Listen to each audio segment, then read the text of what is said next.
جنبي زمايلي، لو في اي حاجه انا قلتها زياده عن الموضوع او طيب. اي حاجه حتى يوسف محمد، هل يوسف ومحمد نفس القصه؟ انا بسالكم نفس السؤال، هل الواقعه اللي حكاها عمر، يوسف ومحمد، هل الواقعه اللي حكاها عمر هي واقعه سليمه 100% ولا في حاجه مش مظبوطه؟ انتوا بتقولوا دلوقتي شهاده حق قدام ربنا يعني. لا حصل. لا يعني هو ده اللي حصل. ده اللي حصل يا كابتن ابراهيم، والفيديوهات موضحه يعني. هو شبه اللي حصل في الفيديو هو اللي عمر حكاه، هو بس عمر حكاه بالتفصيل شويه. فهو ده اللي حصل وبس يعني. بس مش عارفين ايه المبرر يعني بالظبط ايه اللي حصل. انا يعني زي ما عمر قال لحضرتك، انا برضو للاسف اتصبت من بدايه البطوله.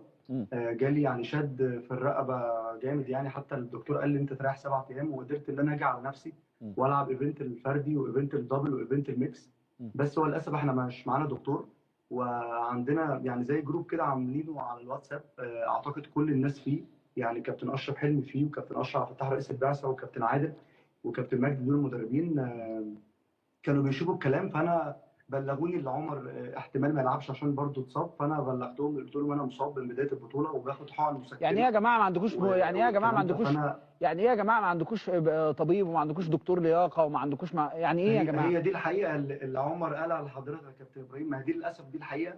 فاحنا عشان كده بلغت اللي على الجروب امبارح اللي انا مش هلعب، واعتقد كل الناس شافت. فبعد كده انا ما كنتش عارف بصراحه مين اللي هيلعب، يعني التشكيل اللي هينزل المباراه انا فعلا ما اعرفش، وما اعرفش ايه اللي حصل بالظبط. بعد كده اتفاجئنا كلنا للاسف المشكله اللي حصلت يعني. طيب يوسف، يا يوسف، ايوه خليني اسالك من وجهه نظرك مين اللي غلطان؟ مين ايه معلش؟ مين اللي غلطان؟ الواقعه ديت اللي حصلت كلها على بعضها، مين اللي غلطان؟ مين اللي غلطان؟ هو الموضوع ابتدى يعني هو قدام الناس شويه، ممكن هيبقى محمود للاسف اللي هو ايه، عشان برضو عمر يعني، هو عمر في الاول وفي الاخر هو يعني بالنسبه لنا قدوه واكبر لاعب في الفريق كمقاما وكنتائج وككل حاجه. فاحنا ايا كان اي حد فينا بيحترم عمر، وكلنا بنحترم بعض بصراحه. بس هو اللي ورد من محمود كان مفاجئ يعني.